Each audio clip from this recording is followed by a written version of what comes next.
रसिक हो यासे जवळी मर्मबंध सखीचे हे जाणून घ्या. रसिक हो यासे जवळी व्यासपीठ हे सगळ्यांचे, ज्ञानपीठ हे लहान थोरांचे, घरकुल हे आपल्या हक्कांचे. हातात हात देऊनिया सखीच्या प्रेमास दाद देऊया. सखीस आपुल्या करूया. हॅलो सखे, हॅलो सखे, हॅलो सखे, हॅलो सखे.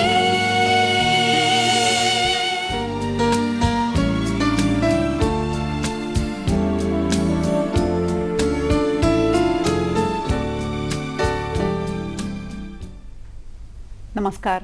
हॅलो सखीच्या आजच्या कार्यक्रमामध्ये तुम्हा सर्वांचं मनपूर्वक स्वागत. आज एका महत्त्वाच्या विषयावरती आपण चर्चा करणार आहोत. तो विषय असा आहे की परदेशामध्ये शिक्षणाच्या संधी कशा उपलब्ध असतात आणि शिक्षणाची संधी आपण घेत असताना अनेक बाकीच्या गोष्टींवरही आपल्याला लक्ष केंद्रित करावं लागतं. ते नक्की आणि नेमकं काय? ह्या विषयाला सुरुवात करण्यापूर्वी शिक्षणाच्या संबंधित असलेला एक सुविचार आपण लक्षात घेऊया किंवा चिंतनाचाही विचार करूया. शिक्षणाच्या बाबतीत असलेला हा आजचा सुविचार असा आहे की पाठांतर करून खूप माहिती लक्षात ठेवणं म्हणजे शिक्षण नव्हे, तर कोणत्याही परिस्थितीत तर्कशुद्ध व बुद्धिनिष्ठ विचार करता येणं म्हणजे खरं शिक्षण आहे.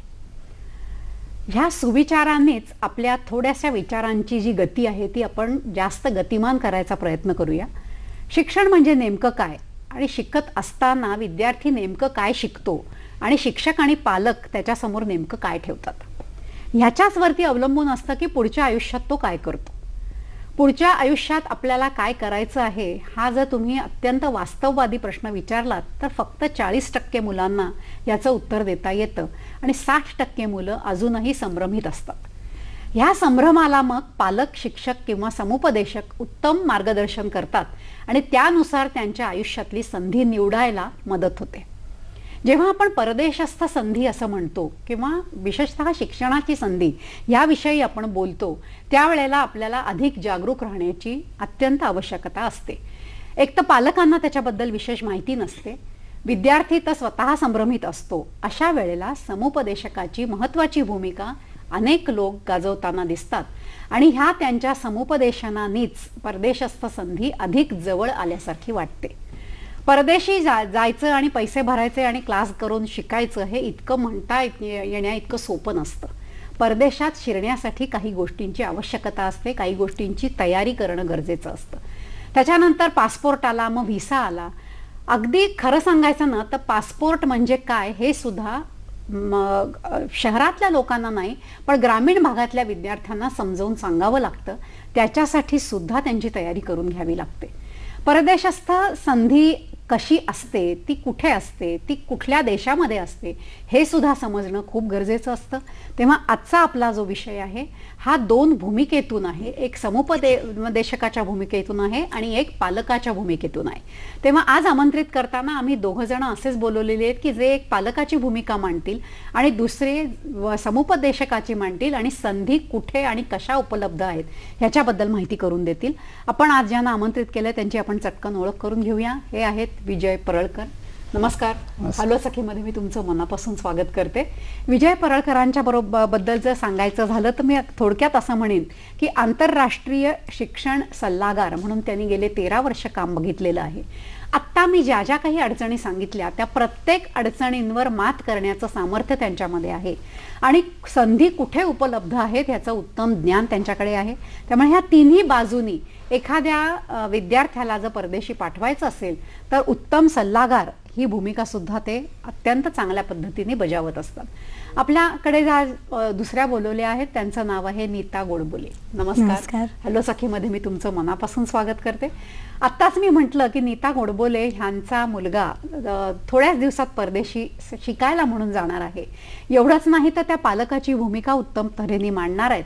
आजच्या ह्या कार्यक्रमामधून पालक म्हणून त्यांना ह्या संधी घेताना काय काय अडचणींना तोंड द्यावं लागलं किंवा मानसिक, शारीरिक, आर्थिक ह्या तिन्ही बाबी त्यांनी त्या कशा बघितल्या ह्याबद्दल तर त्यांना आपण प्रश्न विचारणारच आहोत. पण त्या स्वतः गेली 16 वर्ष 8वी, 9वी, 10वी ह्यांना उत्तम मार्गदर्शन करतात या विद्यार्थ्यांच्यासाठी आणि त्यांचे क्लासेस आहेत. तेव्हा ह्या दोन्ही भूमिकातनं आज आपल्याला परदेशस्थ संधीवरती थोडंसं बोलायचं आहे आणि थोडंसं जाणून घ्यायचं आहे. मला कल्पना आहे की तुमच्या मनामध्ये सुद्धा या विषयावरती अनेक प्रश्न असतील. ते विचारण्यासाठी म्हणून तुम्हाला लागणार आहेत आमचे दूरध्वनी क्रमांक, ते उतरवून घ्या. ते असे आहेत 022, अर्थातच मुंबईच्या बाहेरच्या प्रेक्षकांच्यासाठी हा STD कोड आहे 24908050 आणि 24988050. परोळकर साहेब, जेव्हा आपण असं म्हणतो ना की परदेशी मला शिकायला जायचंय, त्यावेळेला माझ्या मनात नेहमी असे प्रश्न येतात की परदेशस्थ शिक्षणामध्ये अशी कुठले आकर्षक बिंदू आहेत की ज्या बिंदूंचं आकर्षण वाटतं आणि म्हणून पालक आणि विद्यार्थी दोघंही जण त्या संधीबद्दल गांभीर्याने विचार करायला लागतात. आपण याच्यामध्ये एक वस्तुस्थिती जर बघितली तर त्याच्यामध्ये असं आहे की आपल्याकडचे पालक आणि विद्यार्थी साधारणतः जेव्हा परदेशी शिक्षणाचा विचार करतात तेव्हा त्यांच्या डोक्यामध्ये तिकडे पैसा खूप मिळतो, लठ्ठ पगाराच्या नोकऱ्या मिळतात, म्हणून आपण परदेशी शिकायला गेलं पाहिजे आणि तिकडेच राहिलं पाहिजे, असं एक साधारणतः चित्र मला आढळलेलं आहे. मी अनेक देशांचे दौरे केले, अनेक देशांच्या विद्यापीठांमध्ये माझं वारंवार जाणं असतं. माझ्या अनुभवातनं मी हे बघितलं की परदेशी विद्यापीठांच्या वेबसाईटवरच्या जाहिराती किंवा त्यांचे प्रॉस्पेक्टस ह्याच्यामध्ये त्या विद्यापीठाची बिल्डिंग कशी आहे किंवा त्या विद्यापीठामध्ये भौतिक सुखसुविधा किती आहेत याच्यापेक्षा त्या विद्यापीठांमध्ये शिकवणारी जी प्राध्यापक मंडळी आहे, जे शिक्षक आहे, त्यांची शैक्षणिक पात्रता काय, त्यांचं संशोधनाचं काय काम आहे, ते कुठल्या क्षेत्रात काम करतात, त्यांचं सगळं प्रोफाईल त्या ॲडव्हर्टाईजमध्ये दिलेलं असतं. याचा अर्थ असा की उच्च प्रतीचं शिक्षण, गुणवत्ता, नॉलेज आणि स्किल दोन्ही पण विद्यार्थ्यांना कसं चांगलं देता येईल हा त्या विद्यापीठांचा प्रयत्न असतो. तर मला असं वाटतं की आपल्याकडच्या विद्यार्थ्यांनी, पालकांनी जेव्हा परदेशी शिक्षणाचा आपण विचार करतो तेव्हा ही गोष्ट पहिले लक्षात ठेवली पाहिजे की ज्या ज्या विद्यार्थ्यांकडे चांगल्या प्रतीची आंतरराष्ट्रीय क्षेत्रातली गुणवत्ता असेल, त्यांच्याकडे कौशल्य पण असेल आणि ज्ञान पण असेल, त्यांना पैसा मिळणारच आहे, परंतु त्यांच्या क्षेत्रामध्ये त्यांना खूप मोठी प्रतिष्ठा पण मिळते आणि त्यांना कामाचं समाधान मिळतं. शेवटी जॉब सॅटिस्फॅक्शन हा विषय जो येतो, तर विद्यार्थ्यांनी आणि पालकांनी हा विषय नक्की लक्षात ठेवला पाहिजे की परदेशी शिकायला जाताना आपल्याला मोठ्या प्रमाणामध्ये आंतरराष्ट्रीय क्षेत्रातलं ज्ञान आणि कौशल्य प्राप्त करायचं आहे, म्हणून आपण परदेशी गेलं पाहिजे. ही जशी यांनी एक सल्लागाराची किंवा शिक्षण तज्ज्ञाची भूमिका मांडली, तुम्हाला मी वेगळ्या अर्थाने विचारते. एक तर तुम्ही शिकवता तेव्हा मुलांच्या खूप जवळ असता, मुलांच्या मानसिक बंध जे असतात ते शिक्षकाबरोबर तयार होतात, बरोबर आहे. एक आज आई आहात तुम्ही किंवा कुटुंबातला एक मुलगा तुमचा परदेशी शिकायला जातोय. हे दोन्ही भूमिकांना म्हटल्या तर जवळच्या आहेत, म्हटल्या तर वेगळ्या आहेत. तर ह्या दोन्ही भूमिकातनं परदेशस्थ संधी शिक्षणाची तुम्ही कशा पद्धतीने बघता, या दृष्टिकोन काय आहे तुमचा? कसं असतं की ज्या वेळेला मी शिक्षिका म्हणून सांगते, जेव्हा माझ्या समोर एखादा विद्यार्थी येतो तर त्यावेळेला मी टेबलाच्या ह्या बाजूला असते आणि त्या मी एक वेगळ्या अँगलने बघते की माझा हा विद्यार्थी तिकडे गेल्यानंतर तो काय करू शकेल. कारण 3 वर्ष 8वी हे असं एज असतं की ज्याच्यामध्ये ती मुलं उमलत असतात आणि त्यामुळे त्यांचे भावभावना किंवा ते कशात काय करू शकतात हे जास्त आम्ही पडताळून बघू शकतो. क्लासेसमध्ये आमचं काय होतं की खूप कमी मुलं आमच्याकडे येत असल्यामुळे त्यांच्याकडे आम्ही बारकाईने बघू शकतो. मग कधी कधी मला वाटतं की नाही, ह्यांनी इंजिनिअरिंग नको करायला, ह्यांनी दुसरी काहीतरी संधी तिकडे घ्यायला पाहिजे. आणि मग तेव्हा आम्ही तसं सामुपदेशन त्यांना करतो की तू बघ, तू इंजिनिअरिंग करतोयस, पण मला असं वाटतं की तू इंजिनिअरिंग शिवाय दुसरं काहीतरी एक क्षेत्र बघ आणि त्याच्यात तू चमकशील तिकडे. जेव्हा पालक म्हणून मी या गोष्टीचा विचार करते त्यावेळेला मला असं वाटतं की नाही, मुलांच्या काही इच्छा असतात, आपण पालक किंवा शिक्षक हे त्यांच्याकडे एका वेगळ्या दृष्टिकोनातून बघत असतात, त्यांचे अनुभव त्याच्यात येतात, पण मुलांचं विश्व खूप वेगळं असतं. आणि कधीतरी असं होतं की मुलं म्हणतात की नाही मला हेच करायचंय, आणि मग तेव्हा जर त्यांना ती संधी दिली तर त्याच्यात ते खूप उत्तम करू शकतात. आणि मग असं वाटतं की अरे, आपल्याला वाटलं होतं की हा मुलगा नाही हे करू शकणार, पण त्यांनी जिद्द दाखवली आणि त्यांनी ते करून दाखवलं. तर ह्या दुहेरी भूमिकेतून विचार करताना मला खूप वेळेला असं वाटतं की प्रत्येक शिक्षक हा पालक व्हायला पाहिजे आणि प्रत्येक पालक हा कधीतरी शिक्षक होऊन आपल्या मुलाकडे त्यांनी बघितलं पाहिजे आणि नेमकं हेच मी प्रत्येक वेळेला करायचा प्रयत्न करते. बरोबर. तुमच्याकडे वळताना मी असं म्हणेन की जेव्हा आपण परदेशस्थ संधी असं म्हणतो त्यावेळेला त्याला आयाम भरपूर आहेत. आत्ता मला जो तुम्हाला प्रश्न विचारायचा आहे तो असा आहे की परदेशस्थ संधीमध्ये 2 प्रकार आत्ता आपण वर्गीकरण करूया. पहिलं म्हणजे अंडर ग्रॅज्युएट जाणारी आणि नंतर पोस्ट ग्रॅज्युएशन करणारी. बरोबर. अंडर ग्रॅज्युएट जी मुलं जातात ती आणखीन लहान असतात, वयाने लहान असतात, त्यांच्यावरती येणारा जो खर्च असतो त्याची पालकांना कल्पना पूर्णपणाने द्यावी लागते आणि मग अंडर ग्रॅज्युएट मुलांचा नेमका कल कुठे आहे आणि विशेषतः परदेशस्थ संधीमध्ये हे कसं ठरवलं जातं आणि हे ठरवायला पॅरामीटर्स ज्याला आपण म्हणतो ते कुठले लावले जातात, निकष? परदेशातल्या विद्यापीठांमध्ये विद्यार्थी जेव्हा प्रवेशासाठी जातो किंवा प्रयत्न करतो तेव्हा पदवीसाठी जाणारे 12वी नंतरचे जे विद्यार्थी आहेत तर त्यांचं आपण जसं आता म्हटलं की त्यांचं वय कमी असतं, मॅच्युरिटी लेव्हल कमी असते, अंडरस्टँडिंग कमी असतं. आणि दुसरा महत्त्वाचा विषय हा की अंडर ग्रॅज्युएट कोर्सेस जे आहेत म्हणजे पदवीचे जे अभ्यासक्रम आहेत ते सगळे 4 वर्षाचे असतात. त्यामुळे तो खूप मोठा कालावधी असतो, त्याच्यासाठी खर्च पण खूप जास्त असतो. उलट पदव्युत्तर अभ्यासक्रमासाठी साधारणतः 1 वर्षाचे पण पदव्युत्तर अभ्यासक्रम अनेक देशांमध्ये आहेत. काही ठिकाणी 2 वर्षाचे पदव्युत्तर अभ्यासक्रम आहेत आणि विद्यार्थ्यांची मॅच्युरिटी लेव्हल पण तोपर्यंत चांगली झालेली असते. तर ह्या दोघांमध्ये फरक असा की कुठलंही विद्यापीठ पहिला प्रश्न हा विचारतो विद्यार्थ्यांना की तुम्हाला आमच्या विद्यापीठामध्ये हा कोर्स शिकायसाठी नेमकं काय यायचं आहे. त्याला आम्ही म्हणतो स्टेटमेंट ऑफ पर्पज, की तुमचा पर्पज काय आमच्या विद्यापीठामध्ये येण्याचा. तर विद्यार्थ्यांनी ही काळजी घेणं खूप गरजेचं आहे की कुठल्याही विद्यापीठाकडे आपण जेव्हा अर्ज करतो कुठल्याही कोर्ससाठी तेव्हा हा SOP स्टेटमेंट ऑफ पर्पज लिहित असताना त्यांच्या विद्यापीठातला जो कोर्स आहे त्याचं सिलेबस काय आहे, आपली आवड कशाची आहे, आपल्याला भविष्यामध्ये तिथलं शिक्षण घेऊन पुढे काय करायचं आहे, ज्याला आपण एक असं स्पेसिफिक फोकस म्हणतो, तो निश्चित करणं खूप गरजेचं आहे. तो एकदा निश्चित झाला की मग स्टेटमेंट ऑफ पर्पजमध्ये प्रत्येक विद्यार्थ्याला हे लिहिता येतं की तुमच्या विद्यापीठामध्ये जे कोर्स आहेत शिकवले जाणारे त्या कोर्सचं जे सिलेबस आहे त्या सिलेबसचे कंटेंट, माझी असणारी आवड आणि मला भविष्यामध्ये त्या ज्ञानाचा उपयोग करून जे काम करायचं आहे त्या सगळ्या एक गोष्टी एकमेकांशी मिळत्या जुळत्या आहे म्हणून मला तुमच्या विद्यापीठामध्ये शिकायला यायचं आहे. एवढी जर काळजी घेतली तर ते पदवी असो का पदव्युत्तर असो परंतु प्रवेश मिळायला विद्यार्थ्यांना खूप सोपं जातं. बरं, आपल्याला शेखर छत्रे विचारतायत, काळा चौकीहून बोलतायत ते. नमस्कार. नमस्कार. छत्रे बोलतोय काळा चौकीवरून. बोला. मला असं विचारायचं आहे की परदेशी शिक्षण घेण्यासाठी किमान पात्रता कुठल्या कुठल्या फॅकल्टी करता किमान पात्रता काय असते? दुसरं म्हणजे असं म्हणतात की परदेशी शिक्षण हे खूप महाग असतं, तिथे स्कॉलरशिप वगैरे अशी काही सुविधा आहे का, असं हेच विचारायचं आहे. बरं, ठीक. पहिला त्यांचा जो प्रश्न होता की पात्रता, जे आता तुम्ही बोलत होता. हो, पात्रतेमध्ये एक महत्त्वाचा मुद्दा विद्यार्थ्यांनी हा लक्षात ठेवणं गरजेचं आहे. म्हणजे त्यांनी प्रश्न खूप चांगला विचारला की आपल्याला इथल्या शिक्षणामध्ये खूप चांगले गुण मिळाले आपल्या गुणपत्रिकेवरती म्हणजे आपल्याला परदेशामध्ये शिकायला जाता येतं, हा गैरसमज पहिले आपण डोक्यातनं काढून टाकला पाहिजे. एक उदाहरण म्हणून सांगेन की आमच्या नाशिकच्या यशवंतराव चव्हाण महाराष्ट्र मुक्त विद्यापीठातून 57% मार्क मिळवून मराठी मीडियममध्ये BA झालेला मुलगा आता इंग्लंडच्या ऑक्सफोर्ड विद्यापीठामध्ये सोशल अँथ्रोपॉलॉजीला PhD करतोय आणि कुठल्याही प्रकारच्या परीक्षा न देता GRE TOEFL ह्या परीक्षा न देता तो तिथे शिकायला गेला. तर हे का घडतं, कसं घडतं? पात्रता जे आहे, जे निकष आहेत प्रवेशाचे ते मी आपण स्टेटमेंट ऑफ पर्पजचा जो मुद्दा बोललो की तो स्पेसिफिक असा फोकस असावा की विद्यार्थ्याला हे सांगता आलं पाहिजे की तुमच्या इथला कोर्स माझ्या कसा कामाचा आहे, ते ज्ञान प्राप्त करून मी माझ्या भविष्यात कसं चांगलं काम करणार आहे. एक गोष्ट, कुठलाही विद्यार्थी जेव्हा परदेशामध्ये शिकायला जातो तेव्हा त्याला त्यांच्या शिक्षकांकडनं 2 रेकमेंडेशन लेटर घ्यावे लागतात. तर ह्या रेकमेंडेशन लेटरमध्ये सुद्धा म्हणजे खूपदा मी असं बघितलेलं आहे की शिक्षक विद्यार्थ्यांसाठी लिहितात की he was एक्सेलंट in studies, he is very intelligent. असे जे भूषणावह जे शब्द आहेत ते शक्यतो टाळले पाहिजेत.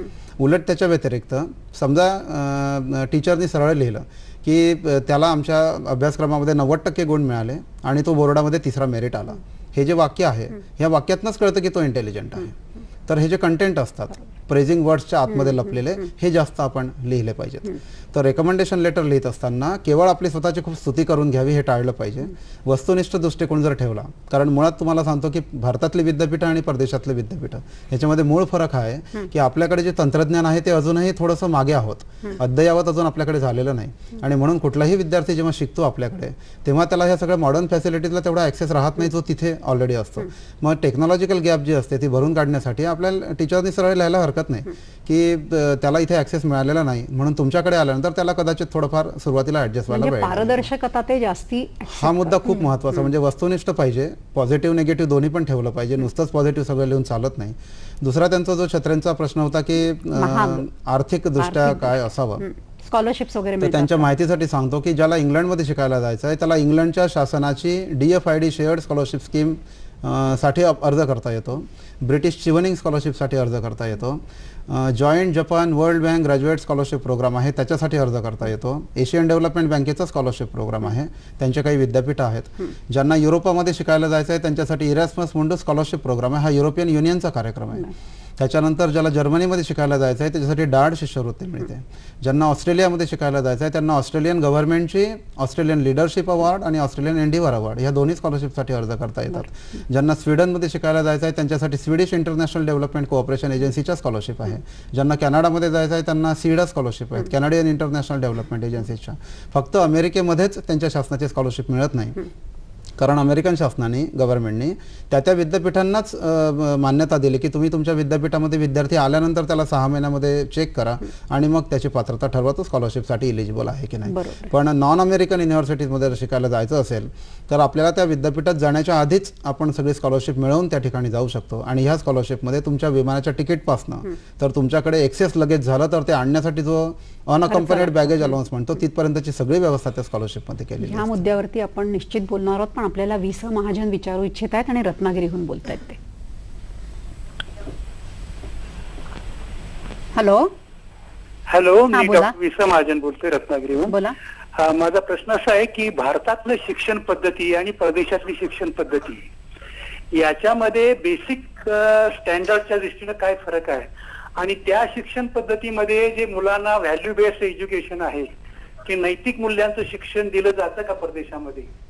आणि दुसरा मुद्दा असा आहे की शिक्षण म्हणजे नुसतं एक काहीतरी पैसे मिळवण्याचं साधन नसून स्वामी विवेकानंदांनी जी काही व्याख्या केलेली आहे की चारित्र्य निर्माण करणारा एक बदल, या दृष्टीनं परदेशी शिक्षणामध्ये चारित्र्यावर काय भर दिला जातो का आणि भारतातल्या शिक्षणाच्या स्टँडर्डनं परदेशातलं जे आकर्षण आहे ते केवळ काही श्रीमंत आहेत म्हणून परदेशात जात असतात आणि केवळ तुम्ही मगाशी सांगितल्याप्रमाणे पैशाप्रमाणे जात असतात. तर मूल्याधिष्ठित शिक्षण किंवा आपल्या इथं शिक्षण नाही म्हणून तिकडे शिक्षणाला जाणं असे किती प्रमाण आहे आणि केवळ एक परदेशी राजीव गांधी किंवा इंदिरा गांधीची मुलं गेली त्या पद्धतीने श्रीमंताची मुलं जात असतात. तर या दृष्टीनं भारतीय शिक्षण आपलं आणि परदेशी शिक्षण याच्या स्टँडर्ड मध्ये काय फरक आहे याबद्दल मार्गदर्शन करावं. त्यांच्या प्रश्नांना आपल्याला उत्तरं द्यायची आहेत पण तत्पूर्वी आपण घेतो एक छोटीशी विश्रांती.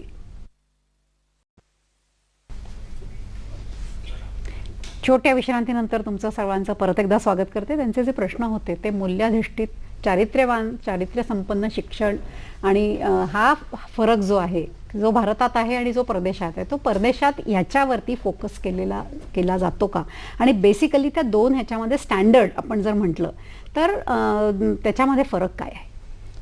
स्टँडर्ड उच्च आहे का. त्यांचा जो प्रश्न आहे की शिक्षण पद्धतीमध्ये काय फरक आहे, एक महत्त्वाचा फरक हा की आपला विद्यार्थी जेव्हा भारतामध्ये शिकतो तेव्हा त्याच्यासोबत शिकणारे सगळे विद्यार्थी आणि त्याला शिकवणारे सगळे प्राध्यापक हे त्याच भागातले असतात.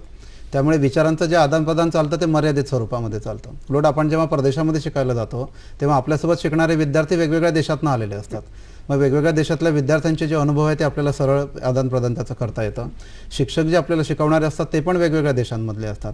त्यामुळे विचारांचं आदानप्रदान ते त्या वेगवेगळ्या एरियातनं आलेले असल्यामुळे खूप मोठ्या प्रमाणावरती व्यापक प्रमाणावरती होतं. हा एक सगळ्यात पहिला फरक. दुसरा फरक हा की आपल्याकडे आपण कुठलाही कोर्सचं सिलेबस जर बघितलं तर आपल्या असं लक्षात येईल की 80% थिअरी आणि 20% प्रॅक्टिकलवरती भर असतो. आठवड्याभराचा आपण शेड्यूल जर बघितला विद्यार्थ्यांचा तर त्याच्यामध्ये प्रॅक्टिकल त्यांचे जे सेशन असतात ते मुळात कमी असतात आणि थिअरी जास्त असते शिकवण्याची प्रक्रिया. उलट परदेशातलं जे शिक्षण आहे त्याच्यामध्ये प्रॅक्टिकलवर जास्त भर असतो आणि थिअरीवरती कमी भर असतो. दुसरा एक फरक असा की आपल्याकडचा शिक्षक वर्गामध्ये 45 मिनिटं शिकवतो आणि विद्यार्थी 45 मिनिटं ऐकत असतात.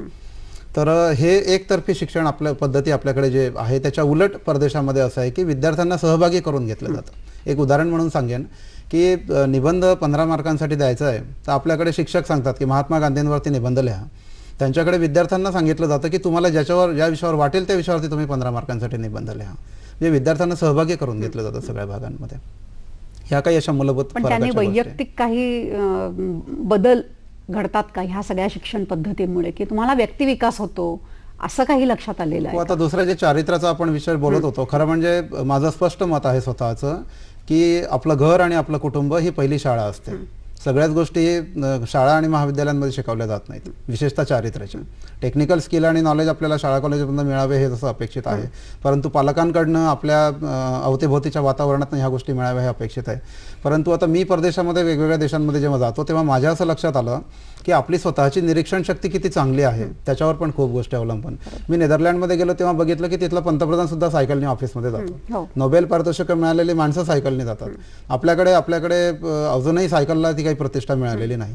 मग हे मला जसं निरीक्षण करता आलं तसं सगळ्यांनीच करता येईल असं नाही, आणि सगळ्या गोष्टी कोणीतरी शिकवाव्या असं पण नाही. त्याच्यामुळे चारित्र्य किंवा मूल्याधिष्ठित शिक्षणाचे ज्या काही आपण विचार करतो तर त्या कोणीतरी जाणून बुजून शिकवण्याऐवजी त्या विद्यार्थ्याचं सेल्फ मोटिवेशन किती आहे, म्हणजे आपण जे आता बोललात की त्यातनं तो माणूस म्हणून किती चांगला विकसित होतो, तर याच्यामध्ये त्या विद्यार्थ्याचं सेल्फ मोटिवेशन काय आहे, त्याला नेमकं कशासाठी जायचं आहे, त्याला नेमकं काय करायचं आहे, ह्या सगळ्या गोष्टी बघणं खूप गरजेचं आहे.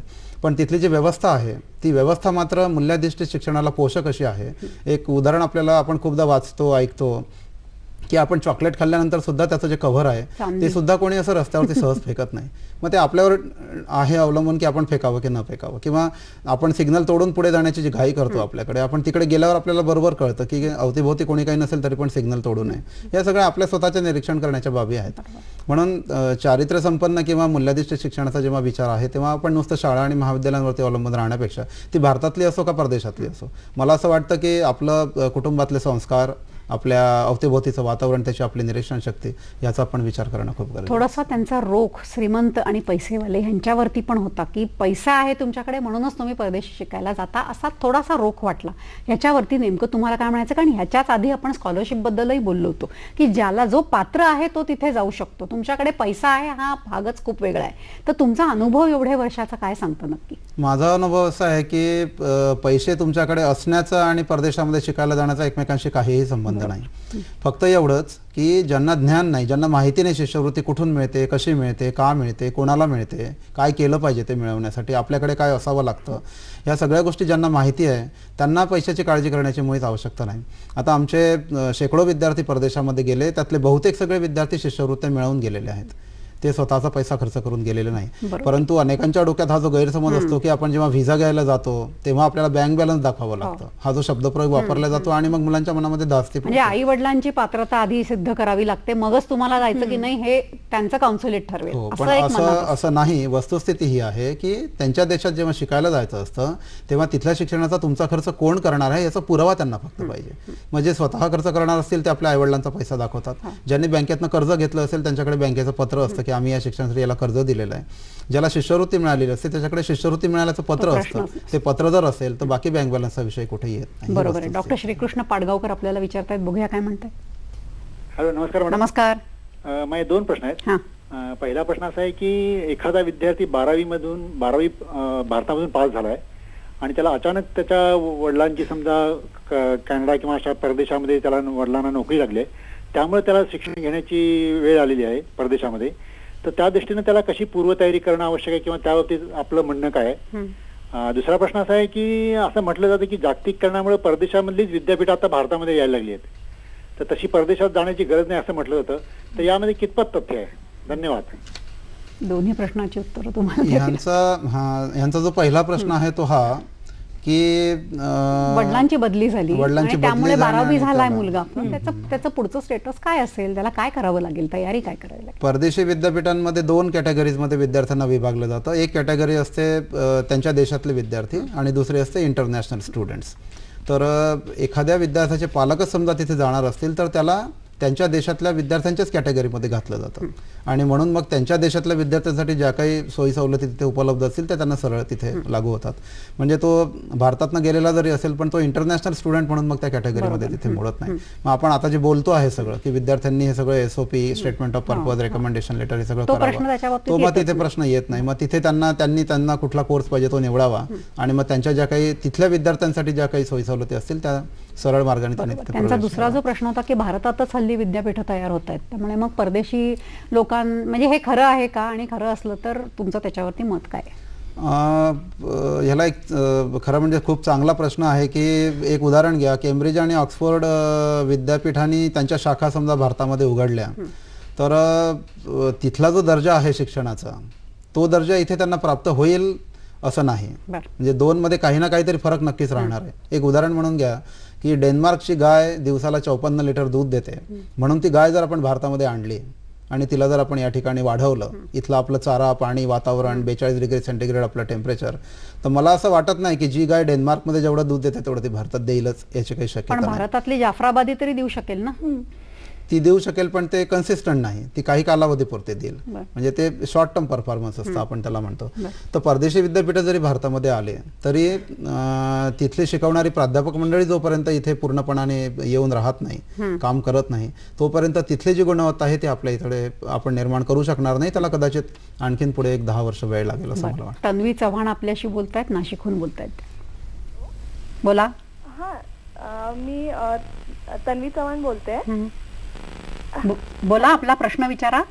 मी एक सिव्हिल इंजिनियर आहे, यंदा पासआउट झाली आहे आणि मला GRE साठी प्रिपरेशन करायचं आहे. तर माझे 3-4 प्रश्न असे होते की GRE ची एक्झाम देण्याच्या अगोदर आपण युनिव्हर्सिटीजला ऍप्लिकेशन करू शकतो का ऍडमिशन साठी? दुसरी गोष्ट अशी होती की युनिव्हर्सिटीजचं शॉर्टलिस्टिंग कसं करायचं, तिथे काय स्टेट युनिव्हर्सिटी आणि प्रायव्हेट युनिव्हर्सिटी याच्यातला डिफरन्स मला हवा होता. आणि तिथे जाण्याच्या अगोदर समजा मी एखाद्या वर्षाचा जॉब एक्सपिरियन्स घेतला तर तिथे कितपत ग्राह्य धरला जातो. आणि अजून असा एक प्रश्न असा होता की तिथून माझी डिग्री घेऊन आल्यानंतर मी म्हणजे इंडियामध्ये सेटलमेंट मला किती व्हॅल्यू मिळाली जाईल, म्हणजे समजा मी एक्सपिरियन्स घेतला अथवा नाही घेतला तर त्याच्यामध्ये म्हणजे डिफरन्स किती पडतो इंडियामध्ये. त्यांचा जो पहिला प्रश्न होता GRE आणि त्याच्या आधी ते ऍप्लिकेशन करू शकतात का, हा, आणि मला वाटतं त्यांचा जो दुसरा होता की शॉर्टलिस्टिंग युनिव्हर्सिटीचं, तर तो तुम्ही एकत्र घेऊ शकता. एक गोष्ट त्यांनी लक्षात ठेवली पाहिजे की जगातल्या सगळ्याच विद्यापीठांमध्ये GRE देऊन शिकायला जाण्याची आवश्यकता नाही. जगातल्या अनेक विद्यापीठांमध्ये GRE न देता सुद्धा प्रवेश मिळवता येतो. त्यांचा जो प्रश्न आहे की GRE पहिले द्यावी नंतर अर्ज करावा की आधी अर्ज करता येतो, तर आधी अर्ज करता येतो आणि मग तुमचा GREचा स्कोर आल्यानंतर तो तुम्ही त्यांना अटॅचमेंट म्हणून पाठवू शकता. शॉर्टलिस्टिंग कसं करायचं? शॉर्टलिस्टिंगसाठी एक लक्षात घ्यायचं आहे त्यांनी की www.gradschools.com ही जी वेबसाईट आहे, ह्या एकाच वेबसाईटवरती त्यांना जगातल्या अनेक विद्यापीठांमधल्या म्हणजे जवळपास 60,000 विद्यापीठांची माहिती जरा परत सांगाल? www.gradschools GRADSCHOOLS.com schools.com ही वेबसाईट जर त्यांनी बघितली तर त्यांना जगातल्या अनेक विद्यापीठांची सगळी माहिती एका वेबसाईटवरती मिळेल. दुसरं एक असं की प्रत्येक देशाचा दूतावास आपल्या देशामध्ये दिल्लीला आहे, तर प्रत्येक दूतावासाला आपण इंग्लिशमध्ये एम्बसी म्हणतो, तर ह्या एम्बसीच्या डेव्हलपमेंट कोऑपरेशन सेक्शनचे जे फर्स्ट सेक्रेटरी असतात, म्हणजे first secretary development cooperation section of the respective embassy, Manorama yearbook नावाचं एक पुस्तक आहे. त्या पुस्तकामध्ये जगातल्या वेगवेगळ्या देशांचे दूतावास जे दिल्लीला आहे किंवा त्यांचे कॉन्सुलेट आपल्या मुंबईमध्ये आहेत त्यांची सगळी माहिती, त्यांचे पत्ते, वेबसाईट, ईमेल आयडी ते सगळं दिलेलं असतं. त्यांच्याशी जरी त्यांनी संपर्क साधला तरी त्या त्या देशातली सगळी माहिती आहे आणि हाच एक ऑथेंटिक सोर्स आहे विद्यार्थ्यांनी माहिती घेण्याचा. कारण त्यांच्याकडे जी माहिती मिळते ती खरी मिळते, ती मोफत मिळते, त्याला पैसे द्यावे लागत नाहीत आणि ती खरी असते, म्हणजे त्याच्यामध्ये फसवणूक कधी होत नाही कोणाची, कारण तेच ऑथेंटिक ऑफिसेस असतात आपल्या देशातले. तर असे त्यांनी वेगवेगळे सोर्सेस जर वापरून माहिती घेतली तर त्यांना ते. त्यांचा जो तिसरा प्रश्न होता तो असा होता की समजा त्या जायच्या पूर्वी कुठेतरी त्यांनी नोकरी केली तर ह्या नोकरी केलेल्याची त्यांनी परदेशी ग्राह्यता धरली जाईल का, ते ग्राह्य धरलं जाईल का? दोन गोष्टी आहे की आपण जेव्हा अर्ज करतो परदेशी विद्यापीठांना तेव्हा 2 रेकमेंडेशन लेटर द्यावे लागतात. तर जे फ्रेश स्टुडंट असतील त्यांनी 2 रेकमेंडेशन लेटर शिक्षकांचे द्यायचे, त्याला अकॅडमिक रेकमेंडेशन लेटर म्हणतात. आणि जर कोणी नोकरी करून जायचं असेल, 1 वर्षाचा अनुभव घेऊन जायचं असेल, तर ज्या ठिकाणी आपण नोकरी करतो त्या एम्प्लॉयरचं जे रेकमेंडेशन लेटर असतं त्याला प्रोफेशनल रेकमेंडेशन लेटर म्हणतात.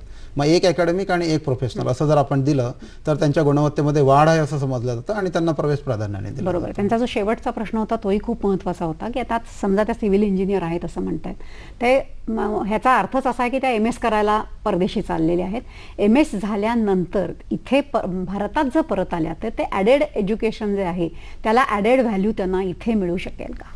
ह्याच्यामध्ये महत्त्वाचा प्रश्न आहे, हा. ह्याच्यामध्ये आपण वस्तुस्थिती अशी बघायला पाहिजे की केवळ कुठल्या तरी विद्यापीठाची डिग्री घेऊन आपल्याला काहीतरी स्कोप मिळेल असं रेडीमेड सोल्युशन कुठेच जगामध्ये नाही. शेवटी आपण स्वतः गुणवत्ता किती प्राप्त करतो, आपले नॉलेज आणि स्किल किती एम्पॉवर करतो आपण स्वतःला, त्याच्यावर त्याचा स्कोप पुढे किती आहे ते सगळं अवलंबून आहे. म्हणजे असं नाही की आपण पुणे विद्यापीठातली डिग्री घेतली म्हणजे सगळ्यांना सगळं काही चांगलं मिळतं. हे शेवटी विद्यार्थ्यांवर पण अवलंबून आहे की तुम्ही चांगल्या ठिकाणी शिकायला गेले इथपर्यंत ठीक आहे, परंतु तुम्ही काय अक्वायर केलं, तुम्ही काय मिळवलं.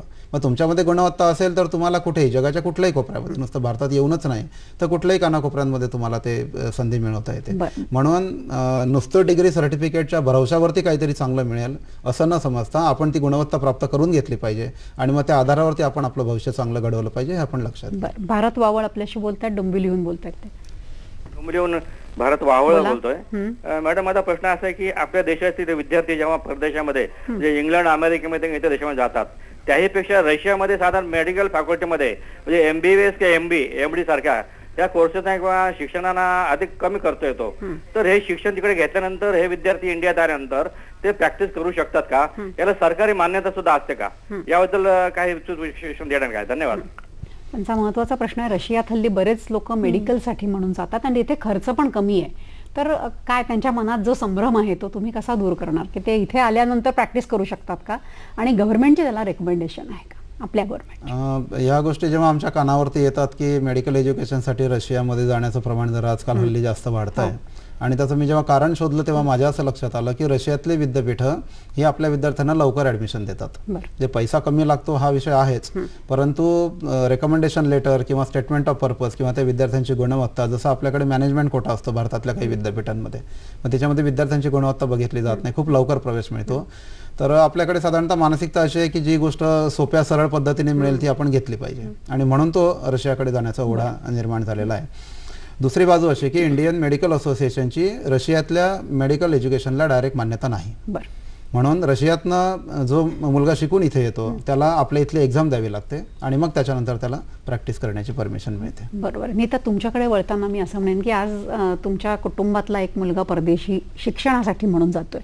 हे शिक्षणासाठी जाणं हे तुमच्या म्हणजे आई वडील म्हणून किती मनात होतं, त्याच्या स्वतःच्या मनात किती होतं आणि ह्या सगळ्याचा जर परिपाक म्हणून त्याचं ते शिक्षण असेल तर त्याला आत्ता मगाशी जो प्रश्न विचारला गेला की नीतिमूल्य, शेवटी भारतीय नीतिमूल्य ही वेगळी असतात आणि ही नीतिमूल्य आणि जीवनमूल्य ही दोन्ही तो जातोय त्याची पुंजी म्हणून त्याच्याबरोबर देण्याची सजगता तुमच्यामध्ये किती आहे?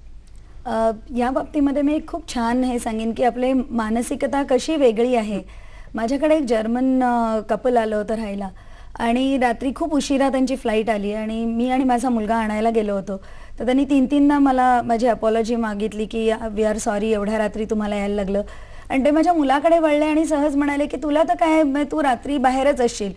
मी आणि माझा मुलगा दोन्ही म्हणजे विचार करायला लागलो. तर कारण आपल्या भारतीय ह्याच्याप्रमाणे मुलांना इतके रात्री बाहेर पाठवणं मध्यमवर्गीय याच्यात आपण ते नाही करत.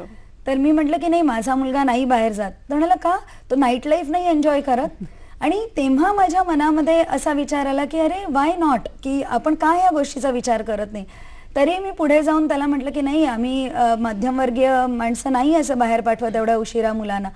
तर त्यांनी मला खूप छान प्रश्न विचारला. तो म्हणाला तुझे अनुभव असे काही आहेत का, कधी तू रात्री एवढी बाहेर राहिली आहेस का? म्हटलं छे काहीतरी काय, आम्ही तर नाहीच, बायका तर नाहीच एवढ्या रात्री बाहेर राहत. तर म्हणाला मग तू कुठच्या आधारे म्हणतेस? त्याला त्याचा अनुभव घेऊ देत, त्याला त्याच्या अनुभवातून ठरवू देत की बाहेर रात्री राहणं हे चांगलं आहे का वाईट. आणि तेव्हा माझ्या मनात हा विचार आला की खूप आपली मुलं सिक्युअर्ड असतात तिकडे आणि तिकडे गेल्यानंतर एकदम ती उघड्यावर पडल्यासारखी होतात. पण तुम्ही म्हणालात तसं की कुठेतरी असं वाटतं की नाही, आपली संस्काराची पुंजी बरोबर आहे आणि त्यामुळे तो चुकणार नाही. तो जाईल वेगळ्या वाटेला पण तो येईल कदाचित परत. आणि थोडंसं त्यांना मोकळं सोडावं आणि त्यांना त्यांचं विश्व बघू द्यावं असं मला खूप वाटलं आणि म्हणून मी हे पाऊल पुढे उचललं. शेवटी संस्कार हे कुठेही जात नाहीत आणि ते म्हणजे सरांना पण त्याची कल्पना असेल की ते टिकतात आणि त्यालाच खरे संस्कार म्हणतात. आपल्याला रश्मिताई विचारू इच्छित आहे, चेंबूरहून बोलतायत त्या. बोला. नमस्कार. नमस्कार. मला असा प्रश्न विचारायचा होता की आता आपण नॉर्वेचं वगैरे ऐकलं, जर्मनीचं ऐकलं आणि प्रत्येक देशातली आर्थिक परिस्थिती पण रोज पेपरमध्ये वाचतोच आपण. तर मुलांनी अशी अपेक्षा घेऊन जावी का की मी तिकडं शिकलो म्हणजे मला तिकडं नोकरी मिळणारच. जर इकडं आपल्याकडे फॉरेनच्या सगळ्या कंपन्या येत आहेत, त्यांचं स्टँडर्ड जरी लो असलं तरी इकडं शिकून आपल्या भारतातच नोकरी केलेलं योग्य की, कारण का तिकडचे लोक पण 15-16 वर्ष नोकरी करून पण द्विधा मनस्थितीमध्ये आहेतच अजून. म्हणजे माझा अनुभव सांगते मी, म्हणून मी असा प्रश्न विचारते की आता हे फॉरेनच्या कंपन्या आल्या की रश होणार की इंडियन मुलांचा, तर तिकडं गेलेलं बरं की बाहेर शिकायला गेलेलं बरं? त्यांचा जो प्रश्न आहे तो अत्यंत वास्तवाला धरून आहे. हे कोणालाही आज तुम्ही जागतिकीकरण म्हणताय, जागतिकीकरणाचा रेटाही तुम्ही मान्य करताय कारण त्याला पर्याय नाहीयेत. पण हे सगळं होत असताना सुद्धा आज ही एक अस्थिर परिस्थिती सगळ्या जगामध्ये निर्माण झाली आहे. आई वडिलांना जर हे प्रश्न पडले तर त्याच्यामध्ये चुकीचं काही नाहीये, पण तुम्ही समुपदेशक म्हणून त्यांना काय सल्ला द्या? त्यांचा प्रश्न अतिशय योग्य आहे. वस्तुस्थिती अशीच आहे की जगातल्या सगळीकडचं वातावरण खूप अस्थिर होत चाललेलं आहे आर्थिक परिस्थितीच्या बाबतीमध्ये. त्याच्यामुळे आपण आपल्या मनामध्ये ज्या अपेक्षा घेऊन जातो त्या अपेक्षा तिकडे गेल्यावर पूर्ण होतीलच असं काही नाही. होतील तर काही काळापुरत्या होतील आणि मग परत आपल्याला आपल्या मातृभूमीकडे जर यायचं काम पडलं तर इथे सुद्धा आपलं कुठेतरी बेस असला पाहिजे. मधल्या काळामध्ये तुम्हाला माहिती असेल की जेव्हा रिसेशनचा काळ आला आणि मग अनेक प्रोफेशनल्स आपले परत आले, त्यांची अवस्था इतकी वाईट होती की त्यांना म्हणजे आपण त्याला हिंदीमध्ये ना घरका ना घाटका जेव्हा म्हणतो अशी अवस्था होऊ शकते. त्यांचा प्रश्न अतिशय योग्य आहे आणि खूप महत्त्वाचा आहे. म्हणून विद्यार्थ्यांनी या गोष्टीचा खरंच विचार केला पाहिजे. आपण जे आधी बोललो की केवळ पैसा मिळणार आहे किंवा खूप चांगल्या लठ्ठ पगाराची आपल्याला काहीतरी नोकरी मिळणार आहे ह्या अपेक्षेने मुळात कोणी जाऊच नाही. हे माझं असं स्पष्ट मत आहे की विद्यार्थ्यांनी परदेशी शिक्षणाचा विचार करतानाच आपली मानसिकता अशी ठेवली पाहिजे की मला माझ्या क्षेत्रामधलं उच्च प्रतीची गुणवत्ता प्राप्त करून घ्यायची आहे. मग ती मला भारतामध्ये वापरता येईल किंवा कुठेही वापरता येईल जगामध्ये. म्हणजे अस्थिर परिस्थिती कुठेही असली तरी मी पक्का राहिलो पाहिजे हे ठेवणं खूप म्हणजे पाया घट्ट असला पाहिजे आणि तो शिक्षणाधिष्ठित असला पाहिजे. त्याला शिक्षणाचाच बेस असला पाहिजे, ज्ञानाधिष्ठित असला पाहिजे आणि ज्ञान त्याच्यामध्ये त्याने प्राप्त केलं पाहिजे. आता ह्या ज्या मूल्यांवरती आपण बोललो की ते ज्ञान जे आहे ते मला महत्वाचं आहे, परीक्षार्थी नसावं, विद्यार्थी असावं. ह्याच्यावरती तुमचा मुलगा आणि तुम्ही जेव्हा त्याला तुम्ही संधी देताय त्यावेळेला काही चर्चा घरामध्ये घडतात का किंवा त्याची मतं ह्याच्यावरती काय असतात? कसं होतं की पुन्हा जनरेशन गॅप हे आहेच आणि मी शिक्षिका असल्यामुळे आमच्यात थोडी कमी गॅप आहे, कारण सतत मी मुलांमध्ये असे वेगवेगळ्या वयाच्या वेगवेगळ्या घरातून येणाऱ्या मुलांबरोबर माझा संवाद असतो. तर नेहमी काय होतं की मुलांना जसे सगळेच विचारतायत पालक की आम्हाला खूप छान नोकरी मिळेल किंवा आम्ही काहीतरी खूप वेगळं करू शकू, असं त्या मुलांना इकडून जाताना वाटत असतं. आणि तिकडे गेल्यानंतर कधीतरी भ्रमनिरास होतो की अरे मी हे करायला इथे आलो का, मग मी तिथे काय वाईट होतो. म्हणजे कुठेतरी ती द्विधा याच्यात सापडतात. तर तसं मी माझ्या मुलाला विचारलं की तुझं काय मत आहे याच्यावरती की तू जातोयस तिकडे, तर तो म्हणाला की नाही आई, मी तिकडे जातोय ते माझ्या क्षेत्रामध्ये काय नवं आहे ते मी बघण्यासाठी जातोय. उद्या मी इकडे परत आल्यानंतर कदाचित मला त्याचा उपयोग होणार नाही, पण मी हे मनात धरूनच आहे की मला नाही त्याचा उपयोग होणार, पण मला तिकडे जाऊन काय संधी आहेत, तिकडे काय वेगळं मला बघायला मिळेल. आणि माझं जे आपण म्हणतो की आय ओपनर, की एक छोट्या जगातून मोठ्या जगात जायचंय. आणि मुख्य त्यांनी मांडलेला पॉईंट हा मला सगळ्याच पालकांना सांगावासा वाटतो की आपल्या इथे मुलं खूप सिक्युअर्ड आहेत. तर तो मला म्हणाला की मला माझ्या डोळ्यांनी जग बघायचंय, मी तुझ्या डोळ्यांनी खूप बघतोय पण आज मला माझ्या डोळ्यांनी बघायचंय. मी तिकडे जाईन, बघीन, शिकीन आणि इकडे आल्यानंतर माझ्यासारख्या इतर मुलांना ज्यांना जायचंय त्यांना काय चांगलं आहे आणि काय वाईट हे नक्की सांगू शकेन. तर त्याच्यासाठी मी जाईन तिकडे. म्हणजे हा त्याचाही विचार पूर्ण झालेला आहे. सर, मला तुम्हाला असं विचारायचं की हे जे विचारांचं धन आहे ना, हे थोडंसं शहरांमध्ये आई वडिलांचा सुद्धा दृष्टिकोन त्याकडे बघण्याचा खूप वेगळा असतो. आपण हा प्रश्न आज थोडासा गावाकडच्या विद्यार्थ्यांच्यासाठी मुद्दाम घेऊया की गावाकडचे विद्यार्थी आपल्याला शहरात असं वाटतं की ते परिपक्व नसतात कारण त्यांना तेवढी संधी नसते.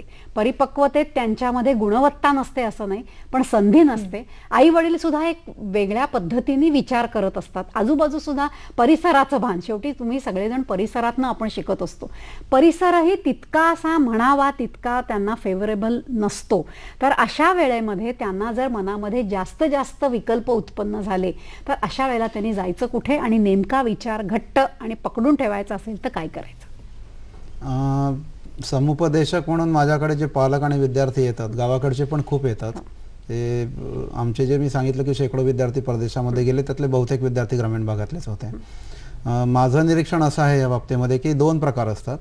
काही विद्यार्थ्यांना स्वतःचंच मोटिवेशन असतं, सेल्फ मोटिवेशन खूप जास्त असतं. ते म्हणतात की वेळ प्रसंगी मी बंडखोरी करीन, घरचं माझे कोणी नाही ऐकलं तर माझ्यावर इतका विश्वास आहे की मला कोणी सपोर्ट नाही केला तर मी करून दाखवेल, I will prove myself, मी सिद्ध करेल स्वतःला. काही ठिकाणी मला असं आढळलेलं आहे की पालकांचेच मला 3-3दा 4-4दा फोन येतात, विद्यार्थी स्वतः माझ्याशी काहीच बोलत नाहीत. याचा अर्थ असा की विद्यार्थ्यांपेक्षा पालकांनाच काळजी जास्त असते विद्यार्थ्यांची. आणि हे प्रकार पालक जास्त उत्सुक असतात पाठवायला, उत्सुक असतात म्हणा, किंवा त्यांनाच जास्त असं वाटतं की त्यांनी गेलं पाहिजे. त्याला स्वतःला काय वाटतं, जसं आता ह्यांनी सांगितलं की विद्यार्थ्यांनी स्वतः ठरवायला हवं की त्याला काय करायचं, किंवा त्यांनी त्याच्या डोळ्यांनी जग बघू द्या त्याला, आपण आपल्या डोळ्यांनी दाखवण्यापेक्षा. तर हे जे दोन्ही प्रकार आहे ह्याच्यामध्ये ज्या विद्यार्थ्यांचा स्वतःच्या आंतरिक शक्तीवरती खूप विश्वास आहे, त्यांनी वेळ प्रसंगी घरामध्ये बंडखोरी केली तरीही चालेल, परंतु त्यांनी स्वतःला सिद्ध करून दाखवावं, असंच माझं मत आहे. ज्या ठिकाणी काही विद्यार्थी पालकांवर अवलंबून आहे, त्यांना माझं असं सांगणं आहे की त्यांनी आपलं पालकांवरती विसंबून राहणं कमी करावं आणि स्वतःवरती विसंबून राहायला शिकावं. कारण शेवटी तुम्हाला पुढे जे यश मिळणार आहे ते यश म्हणजे नुसतं परदेशामध्ये ॲडमिशन मिळाली म्हणजे सगळं संपलं असं नाही, त्याच्या पुढे खरं आयुष्य सुरू होतं. ते जर चांगलं करायचं असेल तर विद्यार्थ्यांमध्ये स्वतःची गुणवत्ता, स्वतःचा विश्वास, स्वतःचं मोटिवेशन, ह्या सगळ्या गोष्टी असणं खूप गरजेचं आहे. बरोबर आहे. पूजा बाळ आपल्याशी बोलतायत, बघूया आता काय विचारताय. हॅलो. हा बोला. हा, मला एक प्रश्न विचारायचा आहे. मी पूजा बाळ विरारून बोलते.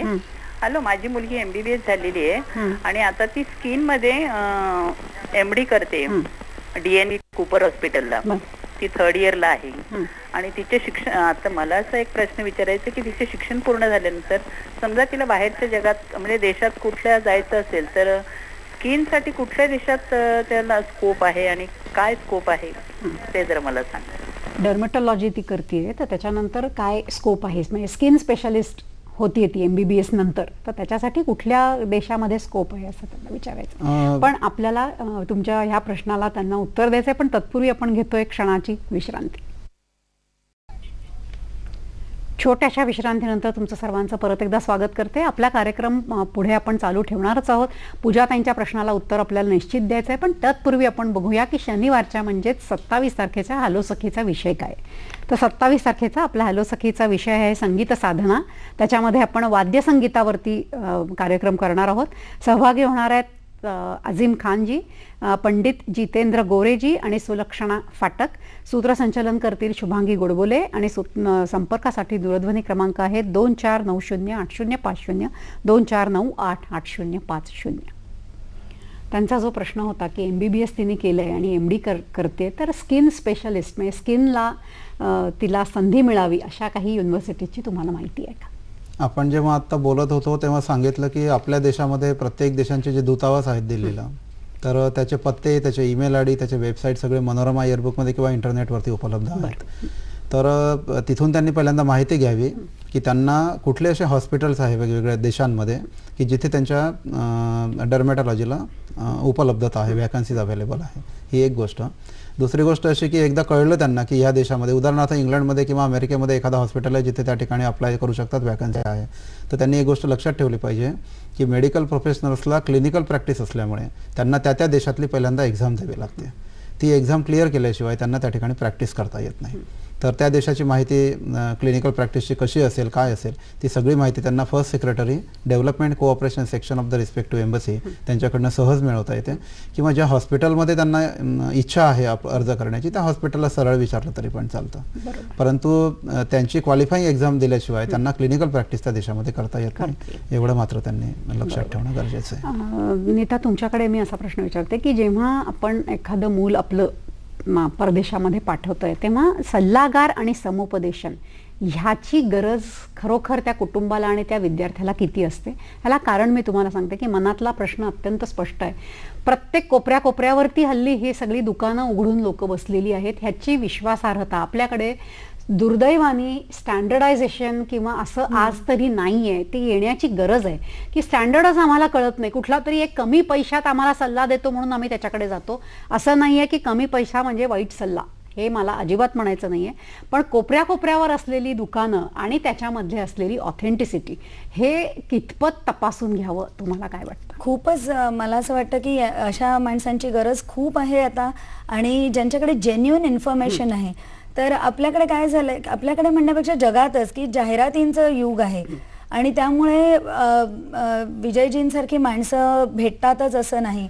आणि मग आपण जेव्हा फाइंड आउट करतो की मला इथे पाठवायचं आहे अमक्या अमक्या कोर्सला किंवा अमक्या अमक्या देशात, तर त्यावेळेला तिकडची माहिती कशी मिळवायची, तर 2-3 पद्धती असू शकतात. की तिकडे कोणी आता स्काईप किंवा फेसबुक हे इतकं छान माध्यम आलेलं आहे, आणि त्याचा जर का चांगला वापर केला तर निश्चितच तुम्हाला माहिती मिळते. तिथे आधीच गेलेले काही विद्यार्थी असतात तुमच्या शाळेमधनं किंवा तुमच्या कॉलेजमधनं, तर त्यांना तुम्ही विचारावं की तुझा अनुभव काय आहे. विजयजींसारखी माणसं शोधावीत, आणि मुख्य मला नेहमी असं वाटतं की तुम्ही तुमच्या डोळ्यांनी आणि तुमच्या बुद्धीने नंतर ठरवावं की इथे जायचंय की नाही.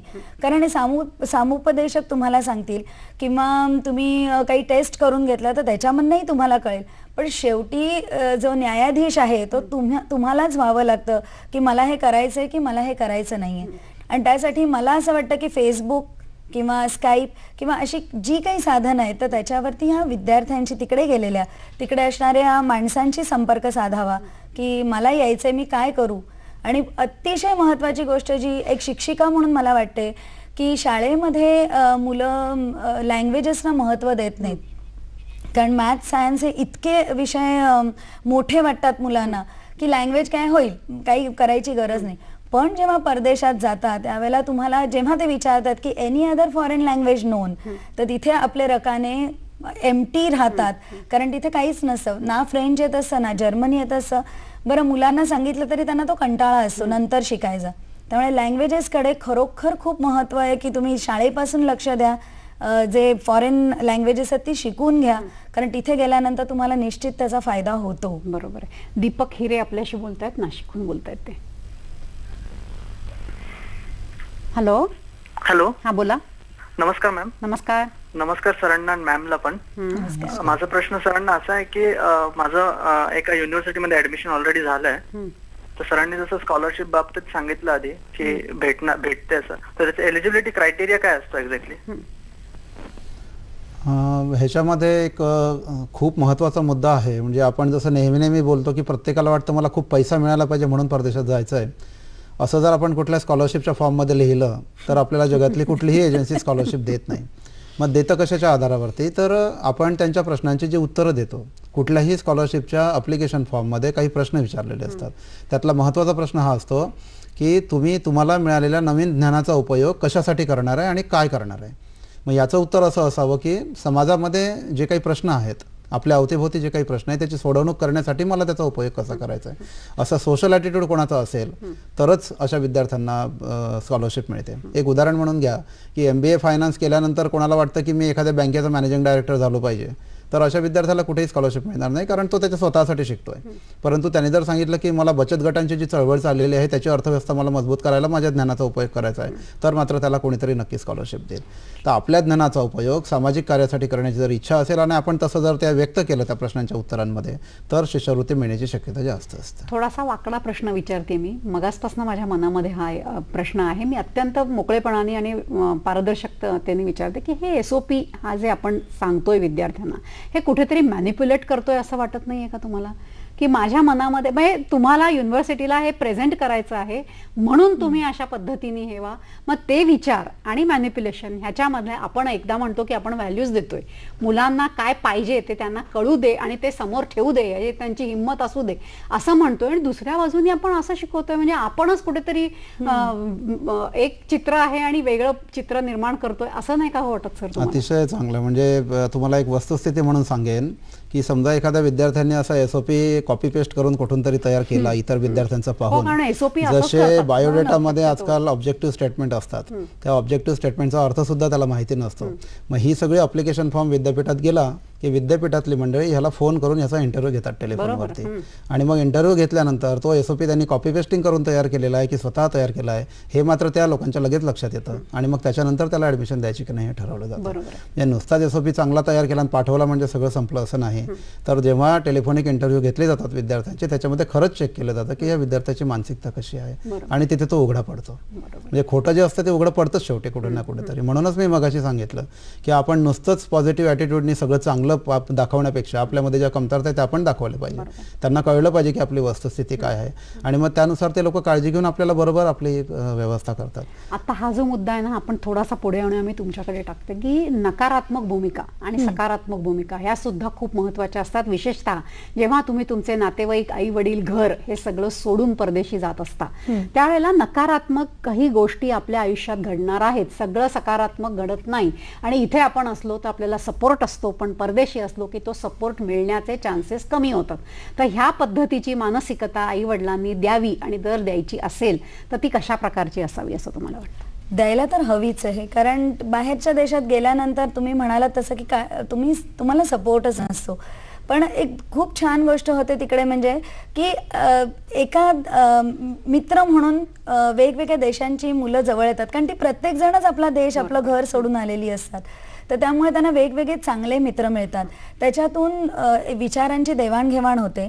आणि मुख्य गोष्ट अशी आहे की नकार पचवण्याची ताकद त्या मुलांमध्ये येते. आता ही ताकद तर आपल्या इथे नेहमीच पावलोपावली आपल्याला बघायला मिळते, की अगदी स्कूल ॲडमिशन असू देत किंवा कुठेही असू देत, की हे मुलांना पचवावंच लागतं. आणि तिथे गेल्यानंतर दुसरं होतं म्हणजे की एक जे ब्रदर फिलिंग असतं, ब्रदरली फिलिंग, की नाही नाही मला त्याला मदत केली पाहिजे, असे ना का तो दुसऱ्या देशाचा, पण आज मी पण त्या परिस्थितीत कधीतरी होतो. तर नंतर येणारी जी मुलं असतात त्यांना ही मुलं सावरून घेतात की रे तू काळजी करू नको, मी आहे, किंवा एअरपोर्टवरती आणायला जाणं वगैरे हे खूप होतं तिकडे. आणि त्याचं पुढे त्यांना ज्यावेळी ते कॉर्पोरेट लेवलला ते कामं करतात त्यावेळेला हे जे त्यांचे गुण डेव्हलप होतात तर त्याची त्यांना तिथे फार मदत होते. कारण त्यावेळेला सुद्धा तुम्ही वेगळ्या टीम बरोबर काम करणार असता, सगळंच तुमच्या मनासारखं तुम्हाला मिळतं असं नाही. जो कमी असतो त्याला खेचायचं असतं, जो खूप चांगला असतो त्याच्याबरोबर तुम्हाला जायचं असतं. आणि तिथे हे फेलो फिलिंग फार उपयोगी पडतं या मुलांना. मला एक प्रश्न, आणि अत्यंत लवकर आपल्याला उत्तर द्यायचं ह्याचं, कारण आपल्याकडे वेळ खूप कमी आहे. तो प्रश्न असा आहे की हल्ली परदेशात गेल्यानंतर त्यांच्या सुट्ट्या असतात, या सुट्ट्यांच्या काळामध्ये पूर्वी त्यांना कुठेतरी नोकरी एक पिझ्झा हटमध्ये कुठेतरी मिळत असे, हल्ली त्या मिळत नाहीत. तर त्यावेळेत त्याचं सर्व्हायव्हल कसं होतं तिथे? ह्याच्यामध्ये मिळत नाही असं नाही, अजून पण मिळतात, फक्त त्यांचे जे अवर्स होते ते कमी केले त्यांनी, आणि त्याच्यासाठी मिळणारं जे मानधन होतं ते थोडं कमी केलेलं आहे, परंतु अजूनही तशी व्यवस्था आहे. कारण सगळ्यांनाच इथे यायला मिळेल असं नाही ना. आपल्याकडे कमवा आणि शिका योजना जशी कर्मवीर भाऊराव पाटलांनी रयत शिक्षण संस्थेमध्ये सुरुवातीला राबवली, त्याचा उद्देश हा होता की जे विद्यार्थी आर्थिकदृष्ट्या सक्षम नाहीत त्यांना थोडाफार का होईना पण हातभार त्या निमित्ताने लागला पाहिजे, हा त्याच्या मागे उद्देश असतो. मग आता जे विद्यार्थी सधन घराण्यातले असतील त्यांना खरं म्हणजे ते करण्याची आवश्यकता नाही, त्यांनी आपलं सगळं लक्ष अभ्यासावरती केंद्रित करावं. ज्यांना याची आवश्यकता आहे त्यांनी त्या सुट्ट्यांच्या काळामध्ये, शनिवार रविवार असेल किंवा इतर 1-2 महिन्याचा काळ असेल, त्या काळामध्ये ते काम करावं आणि मग स्वतःच्या शिक्षणासाठी त्यांनी स्वतःला सपोर्ट करावा, ही खरं म्हणजे त्याच्या मागची संकल्पना आहे. परंतु अनेक देशांमध्ये ती सुविधा आहे अजूनही, फक्त त्या ठिकाणी तुम्हाला टेक्निकल जॉब करता येत नाहीत. तुम्ही ज्या क्षेत्रामध्ये शिकता त्या क्षेत्रातला जॉब तुम्हाला तुमच्या डिपार्टमेंटने एखाद्या वेळी असिस्टंटशिप दिली तर ती करता येईल, परंतु बाहेर मात्र तसं करता येईल ती संधी पकडून त्याचा योग्य उपयोग करून पैसे थोडेसे आवश्यकता असेल तरच ते करावं. बरोबर आहे. म्हणजे ह्या सगळ्या गोष्टी करता येऊ शकतात, कारण शेवटी तो एक स्वयंशिस्तीचा सुद्धा भाग असतो. नक्कीच. आज तुम्ही दोघेही जण इथे आलात आणि खूप मोकळेपणाने परदेशस्थ शिक्षणाच्या संधीबद्दल आपण बोललो, आणि लोकांना मला असं वाटतं की बऱ्याच चांगल्यापैकी मार्गदर्शन झालं असेल. आलात त्याच्याबद्दल मी तुमचे आभार मानते. हॅलो सखीतर्फे धन्यवाद.